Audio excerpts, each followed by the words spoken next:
सिलीगुड़ी में एक मांगलिक कार्य संपादित हुआ और मुझे अभी भी वह सीन याद आ रहा है। वहाँ मुझे बुलाया गया कि नहीं थोड़ी देर बैठ के आप आए हैं दूर से, ये हमारे पुजारी जी भी हैं, तो आप इन्हीं के संग बैठ के मंत्रोच्चारण करें। तो मैं बैठा था वहाँ और अपनी जो वैदिक क्रिया थी वो करना प्रारंभ की। आंखें बंद थी मेरी और जैसे ही स्वस्ति वाचन का विश्राम हुआ और मैंने अपनी आंखें खोली तो पूज्य महाराज श्री के दर्शन हुए। और अब विश्वास मानिए, मतलब मैं एक बार एकदम हतप्रभ रह गया और अपनी आंखों को मसला कि क्या मैं मतलब ये देख रहा हूँ वो वास्तविकता है, क्या सत्यता है, कोई स्वप्न तो नहीं है। तो मन को समझाया, अरे नहीं भाई। और ये बड़ी विशेषता थी कि मेरे संग दो पंडित जी और थे, तो एक बार तो कंफ्यूज हो गया कि भाई अब क्या करूं। तो वो पंडित जी लोगों ने संभाल लिया, पर मैं महाराज श्री को ही देखता रहा। और कुछ समय बाद महाराज श्री के हाथों से जो वर था उसको मांगलिक तिलक हुआ और महाराज जी तुरंत वहाँ से अपने स्थान को ग्रहण कर गए। और महाराज जी को ढूंढ रहा था, मैं मिलना चाहता था उस समय कि भाई बात तो करूं, महाराज जी से प्रणाम तो करूं। तो अनायास महाराज जी मुझे सामने ही विराजमान दिखे और खूब खूब खूब प्यार दिया महाराज जी ने। मैं ये विचार कर रहा था, मैं वृंदावन से और मेरी परंपरा कुछ और, अब जाने महाराज जी मुझे स्वीकार करें ना करें, कोई बहुत मन में बात होती है। आज के समय में हर आदमी ये है कि भाई ये ऐसा है, हमारा इससे बिल्कुल भिन्न है, या ऐसा ऐसा कुछ नहीं। महाराज जी ने दोनों हाथ को उठाकर मुझे प्रेम दिया। और वास्तविकता में अगर मैं कहूं तो मुझे एक बार ये अनुभूति हुई कि आज मुझे मेरा ठाकुर ही मिल गया।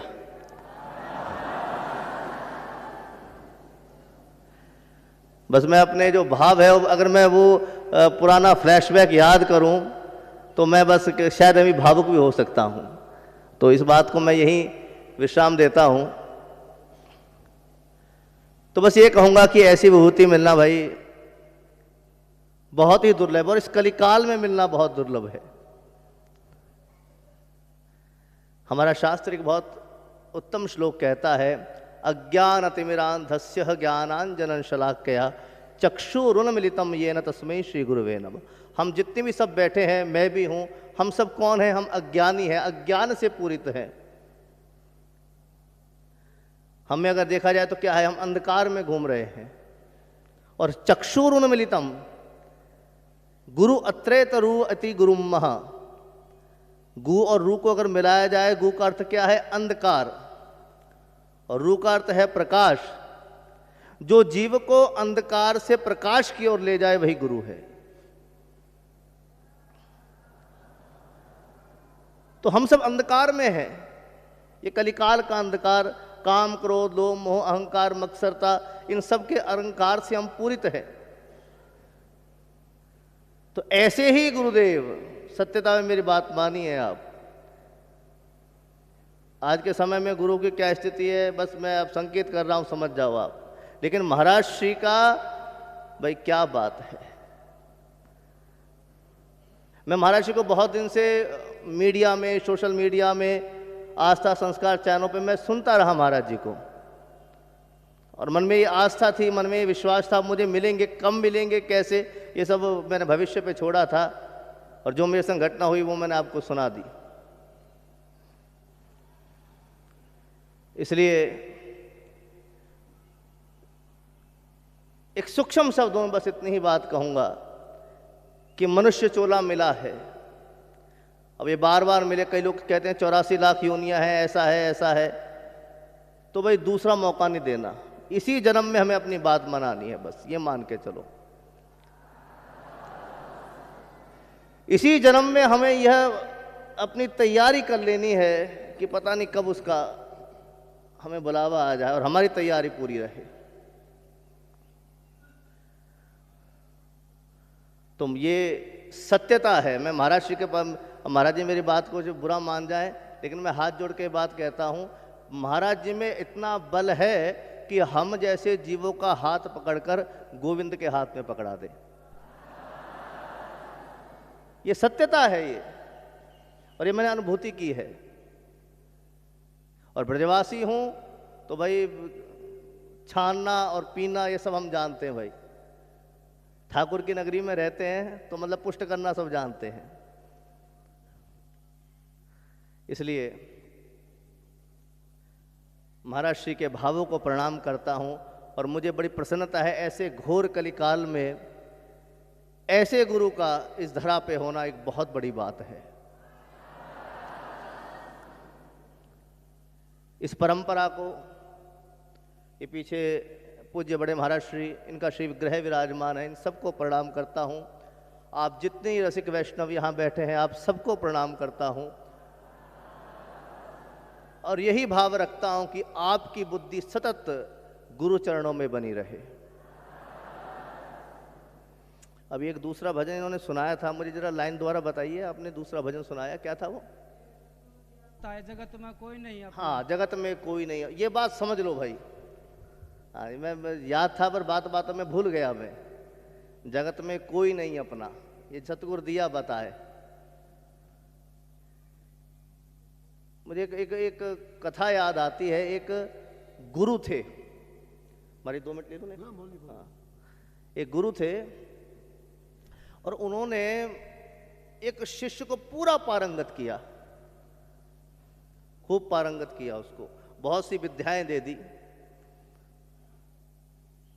और मन में गुरु यह विचार कर रहा था कि अब मेरे जाने के बाद ये पुष्ट है कि भाई मेरा जो शिष्य है इसी में अपनी गद्दी पे बैठाऊंगा।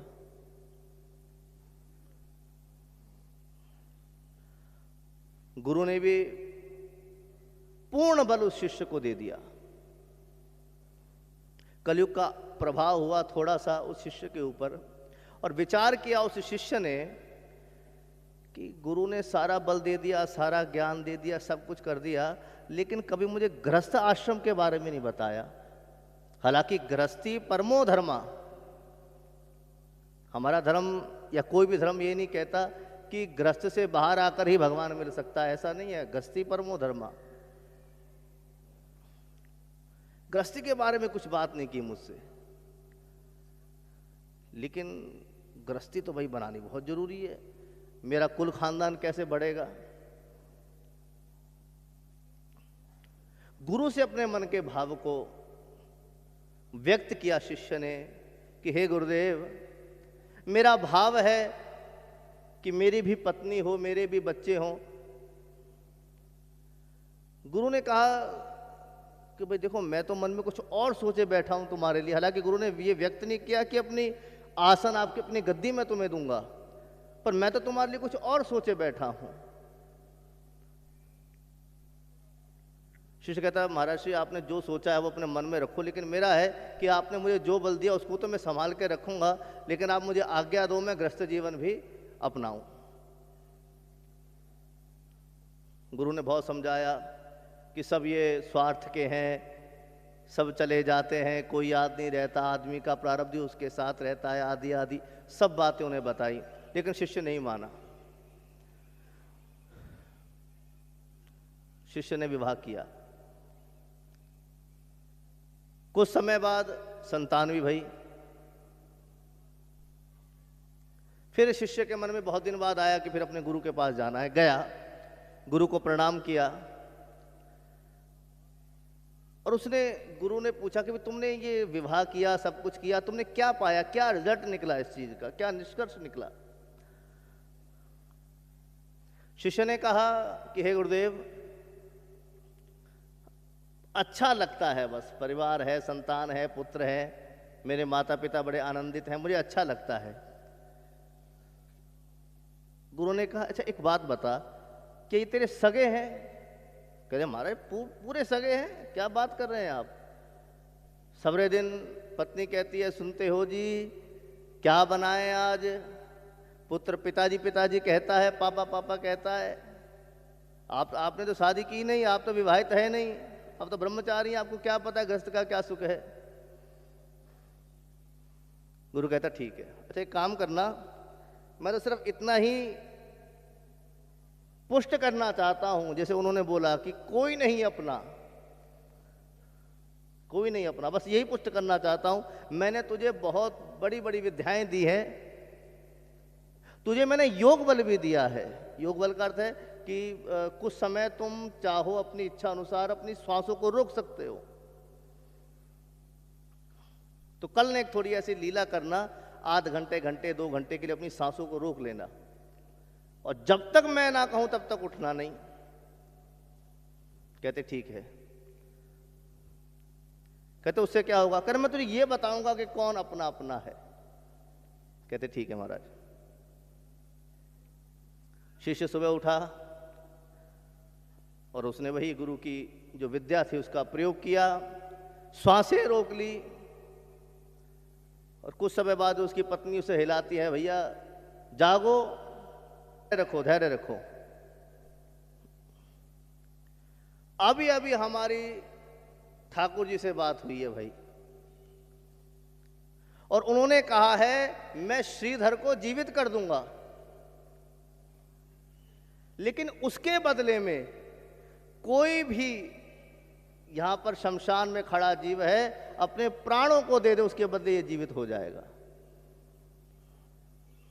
हाँ भाई, तुमने अपनी चूड़ियां तोड़ी थी अभी थोड़ी देर पहले, तुम मेरे स्वामी हो, तुम इनकी पत्नी, तुम ऐसा कुछ कह रही थी, तुम तैयार हो, तुम अपने शरीर को त्यागो, ये जीवित है। कहती महाराज अब मेरी आयु देखो, अब क्या बातें कर रहे हैं, ये मेरी जाने की अवस्था है। पुत्र से पूछा, हाँ भाई तुम क्या इच्छा रखते हो, तुम्हारे बदले में तुम्हारे पिता की जान मिल जाएगी भाई।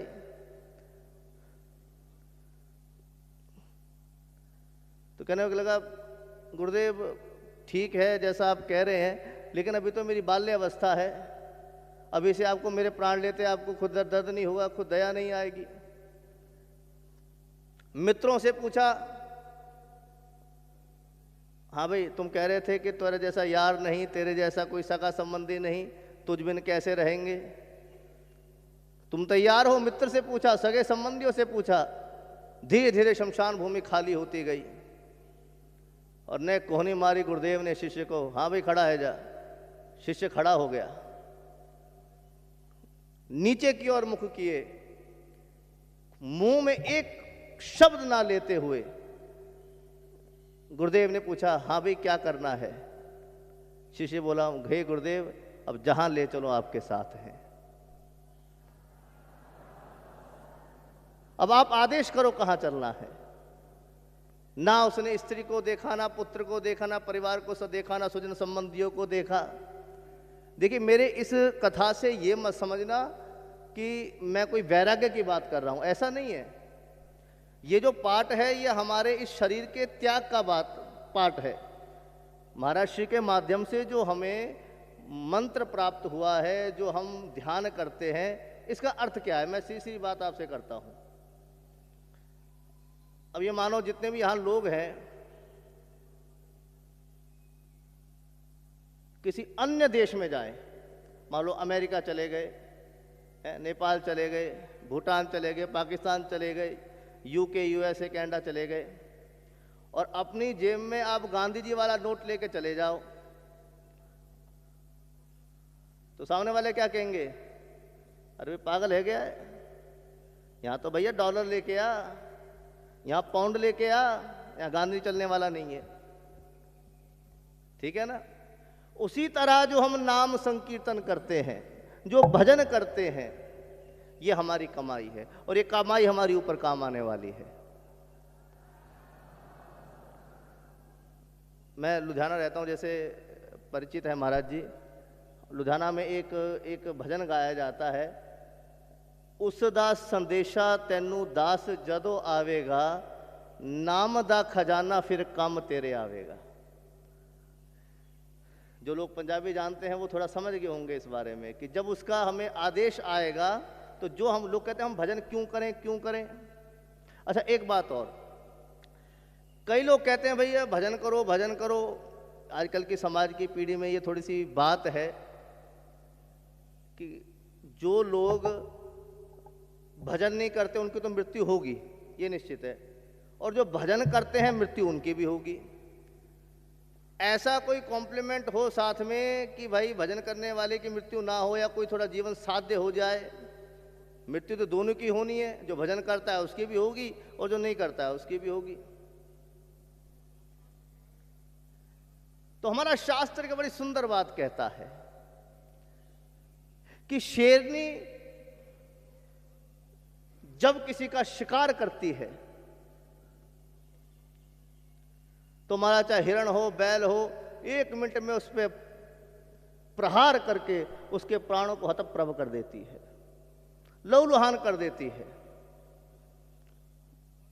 इस्तेमाल किस चीज का किया शेर या शेरनी ने? अपने जबड़े का। उसके बाद वही शेरनी उस जबाड़े से जब अपने बच्चे को उठाती है तो एक स्थान से उठाकर दूसरे स्थान सुरक्षित रख देती है।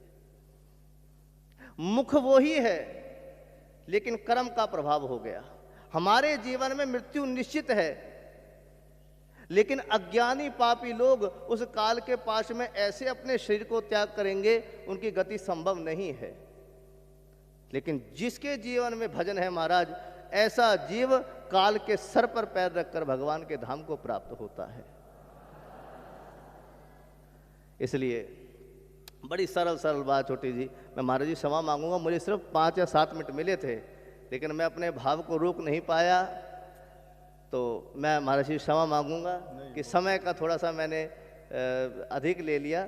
लेकिन कुल मिला के बात यही है, हमारे ब्रज में एक बात कहते हैं, साचो एक राधा रमण और झूठो सब संसार। बस सीधी बात है, साचो एक हमारे गुरुदेव महाराज, बाकी दुनिया में सब कुछ झूठा है। बस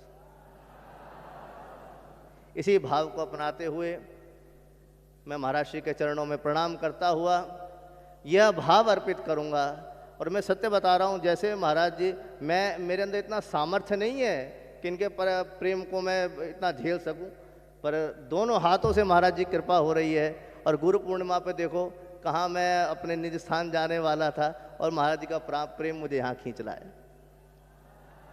महाराज जी के भावों को प्रणाम करता हुआ यहाँ की व्यवस्था, और देखिए मैं सबसे पहले महाराज जी के प्रति राधा स्वामी हो गया, मेरे प्रति राधा स्वामी हो, जितने संगत यहाँ बैठी है आप अपने अपने प्रति बोलिए राधा स्वामी, राधा स्वामी, राधा स्वामी।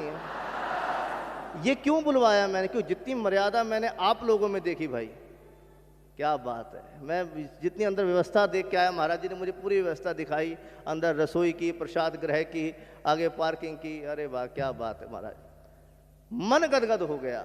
मर्यादा जो है धर्म के अंदर होना बहुत जरूरी है। अब जितने लोग देखो, मैं देखता हूँ कोई सामने से आ रहा है, ऐसा नहीं कोई आगे आके कोई खोपड़ी पे आ रहा है ना, वो जहाँ उसको स्थान मिल रहा है वो वहीं बैठ रहा है। ये इस राधा स्वामी सत्संग भवन की सबसे बड़ी विशेषता है महाराज। तो ये स्थान मैं तो सीधी बात बोलूँगा कि भाई अगर मेरे भाव में कोई गलती हो तो क्षमा करना, तो ये तो भाई मेरा वृंदावन ही है। इसलिए सभी भावों को प्रणाम करते हुए, महाराज श्री को प्रणाम करते हुए, आप सब संगत को प्रणाम करते हुए अपने भाव को यहीं विश्राम देता हूँ। राधा स्वामी। छुट्टी करो। राधा स्वामी, राधा स्वामी दयाल की दया, राधा स्वामी सहाय, राधा स्वामी। सम्मानीय आचार्य दीपक मिश्रा जी, आपका बहुत बहुत स्वागत, अभिनंदन है। आप यहाँ पधारे, ये आपकी महानता है। संसार में सब तरह के लोग मिलते हैं, लेकिन ये मिलन कुछ अजूबा था। ना ये आपके बस की बात थी, ना हमारे बस की बात थी, ना कोई नई बात थी, ना ये कोई पुरानी बात है। कोई संस्कार था हमारा, एक दूसरे को पास लेके आया। ऐसी जगह में मिलन होना, एक दूसरे के प्रति इतना आकर्षण होना, आपके दिल का प्यार, सम्मान, इज्जत, मैं तो साधारण आदमी हूँ, मुझे तो कोई भी मिलता है गले से लगाता हूँ, कंगला भिखारी कोडी कोई भी हो, क्योंकि इंसान कोई भी छोटा नहीं है। धर्म किसी को ये नहीं सिखाता कि किसी से नफरत करो, किसी को छोटा मानो, सब प्रभु की संतान है और सबको उन्होंने पैदा किया, अपने कर्म करीने से वो भोगते हैं, वो उनकी अलग बात है। लेकिन जिसकी दिल की भावना जो होती है वो उसको वहाँ लेके जाती है। बस वहाँ से मिलने के बाद में मिश्रा जी को कुछ ऐसा महसूस हुआ कि जिस कार्यक्रम में हम बैठे थे ना उस कार्यक्रम में इनको आनंद था ना मुझे आनंद था। हम तो अपने दोनों बैठ के ही बातें कर रहे थे और उसके बाद भी हमारी फ़ोन पे बात होती रही। इन्होंने इच्छा जाहिर की इनके मैं ज़रूर आना चाहूँगा और हम चाहते ही थे कि आओ। सत्संग होते रहते हैं, शिक्षा उपदेश ज्ञान बहुत मिलते हैं, कथा कहानियाँ बहुत सुनोगे, लेकिन जब तक अमल नहीं करते सब बेकार चला जाता है। परंतु जब क्रियात्मक रूप से आप किसी को ये दिखाते हो, जैसे आचार्य जी ने कहा कि कितना अनुशासन है, कितने ढंग से बैठे हो, कितनी अच्छी व्यवस्था है, किसकी बड़ाई है ये चीज़ें दिखाती है कि आप कुछ करते हो, आपके धर्म के प्रति, नाम के प्रति, गुरु के प्रति ये आपकी आस्था है। और जिस इंसान में अनुशासन नहीं है तो भक्ति के मार्ग पर नहीं चल सकता। जब तक अमल नहीं करते सब चीज़ मिथ्या होती है। कितनी भी कथा कहानियाँ रोजाना सुनते हो लेकिन क्या काम आएंगी, परंतु उसको अपने जीवन में क्रियात्मक रूप में करके दिखाओगे तो वो दुनियादारों को प्रगट रूप में दिखा देगा। आगे के सुख दुख किसने देखे हैं जब इसी जन्म को दुखी कर लेंगे। यहाँ जो नहीं कर पाए तो परिणाम क्या होगा, परिणाम आंखों के सामने है। मैं आप लोगों को बहुधा सत्संग के टाइम बता दिया करता हूँ कि कहने के लिए 3 काल हैं, भूत भविष्य और वर्तमान, लेकिन इंसान तीनों कालों को इसी जीवन में जीता है। वर्तमान काल में तीनों जीवन जीता है। भूतकाल के किए हुए कर्म अब भोगता है, भविष्य को अब बनाता है और वर्तमान में जो करता है उसका परिणाम उसका आगे। तीनों काल उसके सामने होते हैं। हर इंसान त्रिकालदर्शी है, लेकिन जो जानबूझ के अपने कर्म को बिगाड़ता है उसका कोई नहीं बना पाता। इंसान इंसान से प्यार करे, धर्म कोई बुरा नहीं है, इंसान कोई बुरा नहीं है। बुरे वो कर्म है जिसके कारण से किसी को दुख होता है। सारी चीज़ें, दुख, दर्द, तकलीफ, घृणा, नफरत, प्यार, हमारी इज्जत, सम्मान, ये कहाँ से पैदा होते हैं? हमारे दिल में है सब।